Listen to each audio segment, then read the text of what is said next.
Hello everyone, we're going to get started on the notes for the second half of chapter 8. And so now we're finally, those of you waiting for human systems and learning about the parts of your body, this is where this part starts. And we're going to work with the digestive system. Most of the information in this second half is part of the Alberta curriculum. There is actually very little, relatively speaking. There is some for IB, but they really pared down their information here. So you can see where the information can be found in your various textbooks. So let's get started here. All right, I have been talking about this for quite some time as we've been working through the biochemistry. So now we're going to look at how our body directly uses the nutrients that we eat. All right, because most foods, not all, but many of them, we cannot use directly. The molecules are just simply, they are usually just too large to move throughout the body.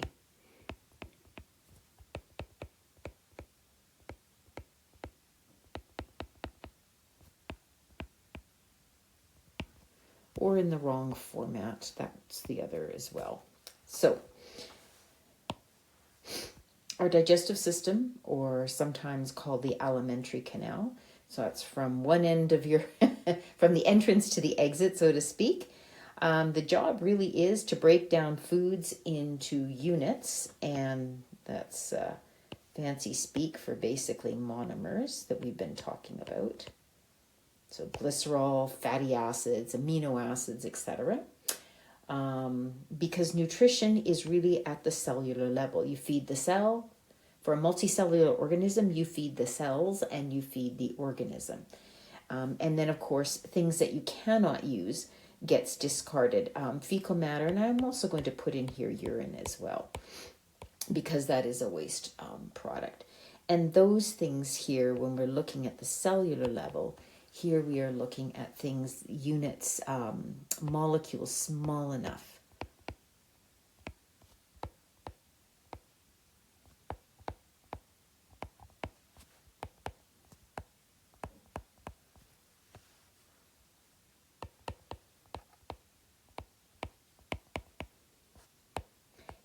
Because remember, your digestive tract is lined with cells, and there are some gaps, spaces between cells.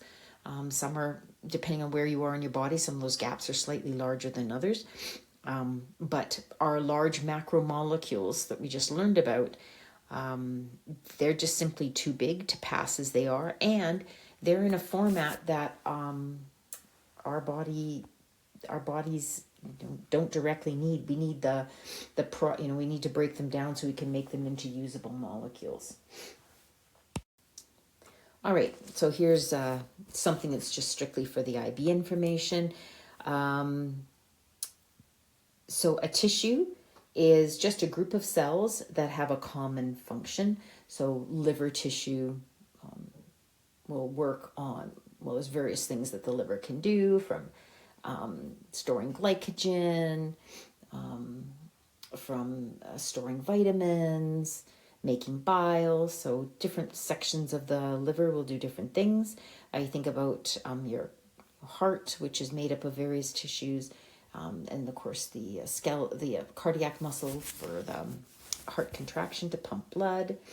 You are made up of many, many small cells, which gives it a very, if you remember from Science 10, a very large surface area to volume ratio, which means that you get good nutrient and waste exchange. As I mentioned, they can be made up of several types of cells. Each of those specialize, and they're held together by proteins. So transmember means right between the cells, kind of a thing. One exception, of course, is blood, because it's actually a liquid tissue. And they are also going to communicate with each other. So not only are protein structural molecules, but they're also communication molecules. And so they use various proteins, and you also need proteins throughout your nervous system for communication as well. So proteins, very important. Again, emphasizing the role of proteins as useful molecules, not necessarily directly as fuel. All right, so here's just a little example here of how the cells are stuck together. So this one here, cadherin, this you're not tested on. It's just an example, FYI, of one of those transmembrane proteins here. So here you can see the cytoplasm of a cell. Here's its plasma membrane. Remember, it's a phospholipid bilayer with your phosphate molecules pointing this way and the fatty acid chains buried because they're hydrophobic in the center. Then you have a small, very small gap filled with tissue fluid. Now, IB is now going to this name. Two other names you may see this is interstitial. And the Alberta curriculum especially uses extracellular.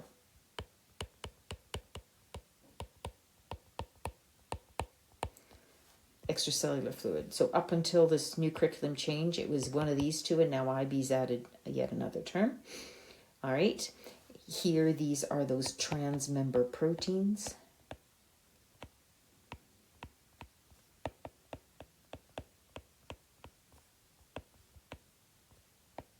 Holding the cells together. And then again, you see the next plasma membrane and so on and so forth, and its cytoplasm. Okay. So organs are made up of groups of tissues that together have a specific function, even if the tissues have different roles within that organ. All right, so for example, when we start to look at your intestines, is composed of several layers of smooth muscle. All right, so this is a type of muscle, and when we talk about chapter 9, this will make a bit more sense when we look at muscle types, because you have several types of muscle cells. Type.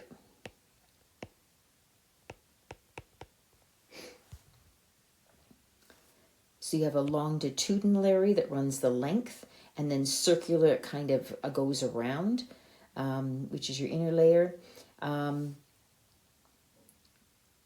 then you also have, so below the mucus, so submucosa, so below mucus.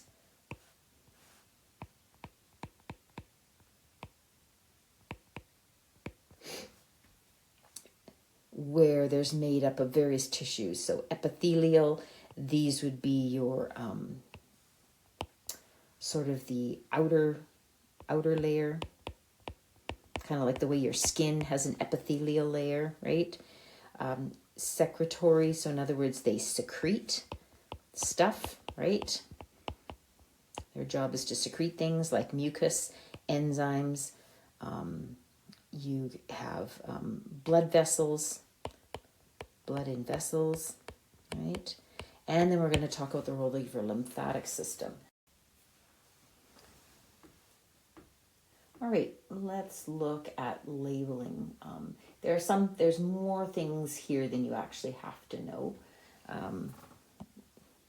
So we'll be crossing out a few things as we go along. All right, so starting at the top, we have A and B, and collectively you do not have to know their individual names. So A and B are known as your salivary glands. So you have 3 of them. And if you are curious as to what they are, this one is known as your parotid.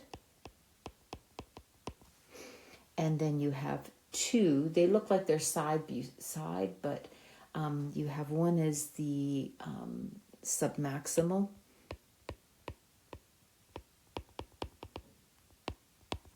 and then sublingual. It has to do with where it is with respect to your teeth and your tongue, I believe, if I remember correctly. Anyway, all right. C is simply your nose and mouth.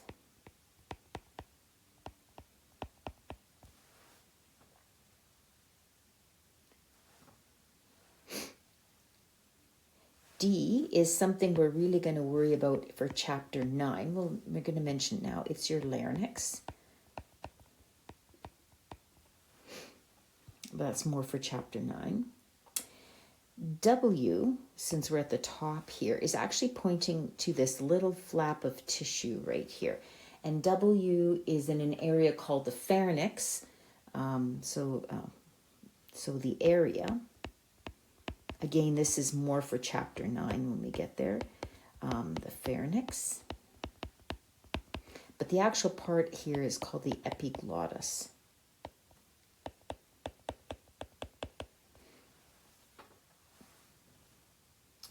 And its role is to make sure that food does not go down your into your chest cavity.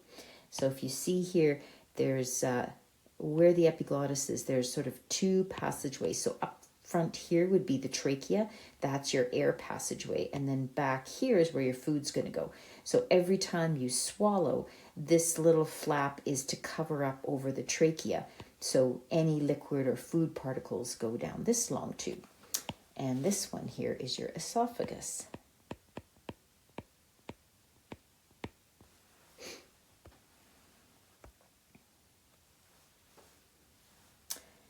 All right, moving along here. G, your largest internal organ, that is your liver, composed of 4 different lobes here. And that's on your left side of your body. And then right underneath your rib cage, snugged up against the liver here, this is your stomach, which can actually expand to hold a couple of liters altogether between gastric fluid and food. And food can stay in your stomach can move fairly quickly within a few minutes to several hours, depending on the type of food and how much food there is in there. Okay, so we're going to take a look at H and J here. And these are hollow tubes, and hollow tubes are known as ducts. All right, and that's where secretions can move from one area to another. So maybe I'll just maybe off to the side here. I'm just going to put the word duct. So that is hollow tube to move secretions. And this means you're not using the blood supply system, because we also can move secretions such as things called hormones throughout the blood. But these are meant to be just moving from one organ to another to help with digestion.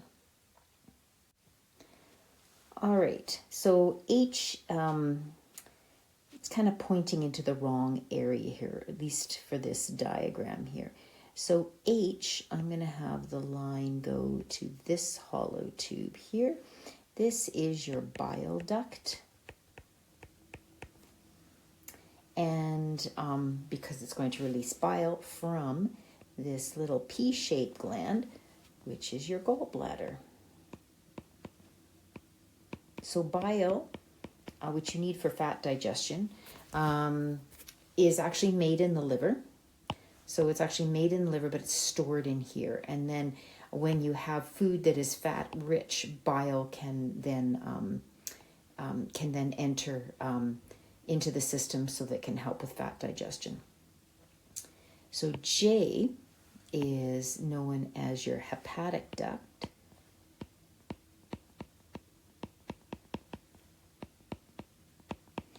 And as you're going to see as we do parts of the body, certain areas of the body have a specialized names. So hepatic, anytime you see the word hepatic, it is always with reference to the liver. Like cardiac has to do with your heart and lungs typically. Well, hepatic is anything to do with the liver. Okay? And let's see here. So we've got the next one here, if I'm going down the list, would be K. Now, K is a very long tube, right? And then it turns into S, and then it turns into U. So the whole thing, K, S, and U, is your small intestine. So K plus S plus U is your, Small intestine. Now, it is actually longer than the large intestine, but it goes by diameter. So it's a narrower diameter, so that's why we call it the small intestine, not going by its length. Now, you only have to know the name of the first section. So K is known as the duodenum.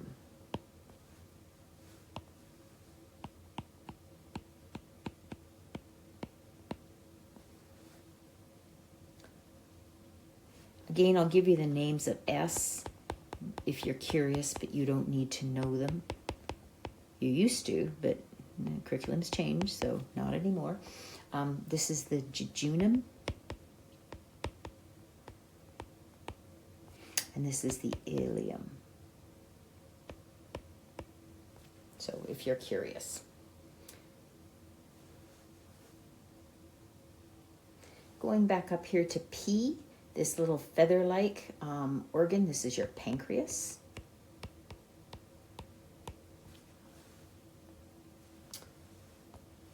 And then we get to your large intestine or your colon.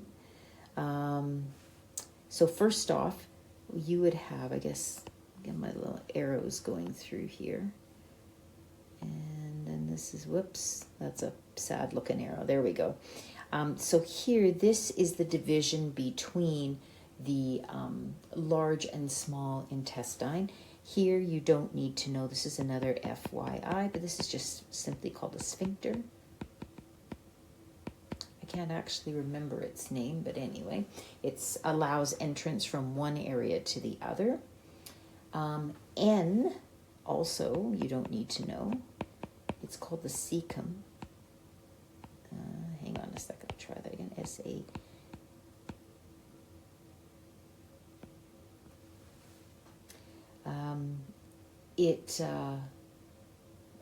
Just kind of where the large intestine begins. And then you see this O, this long extension there. This is where your appendix is. And we used to think it was a vestigial structure, but now we believe it holds a bunch of bacteria that is beneficial to us as long as it stays in the large intestine. As we talk about the large intestine, there's going to be everything that comes into the large intestine is waste. There's a few things we can still absorb, but not very much, like not much nutrients from the large intestine. Most of it is just waste processing. But there are bacteria that love to live off the waste products that we have here, and they produce certain vitamins for us, which we'll talk about later. And so the idea is thought that if you had you ate something that gave you diarrhea or something like that, and you were low on these very beneficial bacteria, the idea here is that you would have sort of a supply that could repopulate this area, so you have healthy, what they call gut microbiomes, so to speak. So sometimes illness can wipe it out, or a big course of antibiotics can affect this.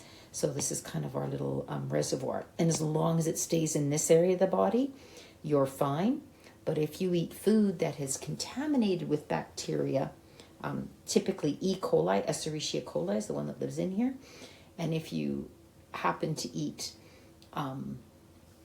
food that is not properly cooked and the bacteria has not been killed, then you run into a problem here, because it goes through your mouth down here and hits your stomach and small intestine. And the bacteria is not meant to live in these areas. And that's when you get, it's one type of food poisoning, E. coli. Salmonella is another one, very popular one, or common one, I should say. But for E. coli, that is because food has been contaminated with, I know this sounds really gross, but with bacteria from fecal matter. So either someone preparing the food didn't completely kill their hand or wash their hands. Try that again. The food was not cooked enough so that it destroyed all the bacteria. Or you're eating something like lettuce or something like that. If you think about all the people got sick in Mexico recently. I don't know if it was E. coli. I heard it was, and that would have been, so for example, you know, because you wash your lettuce, and if the water is not fully sanitized, then you ingest it. So yeah, food poisoning, yay. All right. So now we have the L, R, and T. So back down here, L plus R plus T is the large intestine, or colon. It kind of looks like a semicolon, I guess, on its side. And again, you don't need to know the names here, but if I put the arrows in, is the direction that the waste products are going to be moving. L, because it's going against gravity, it's ascending. R, going across the body, that is your transverse, if you're curious. And then T, not surprising, going down along towards your butt end, that is your descending. And we talked about the role of fiber, right? You know, plant cellulose that we can't digest, but it helps with enough moisture, like you're hydrated enough, will help move this fecal matter through, so you don't get waste buildup along the sides here, which remember we call plaque. And we do know that there is a positive correlation between incidence of colon cancer and low fiber intake. So, and so this is where people have colonoscopies, where they can have sections of colon removed if they have to due to cancerous growth, kind of a thing. And then finally here, the very end, is your butt end, your anus, where you get rid of all your waste products.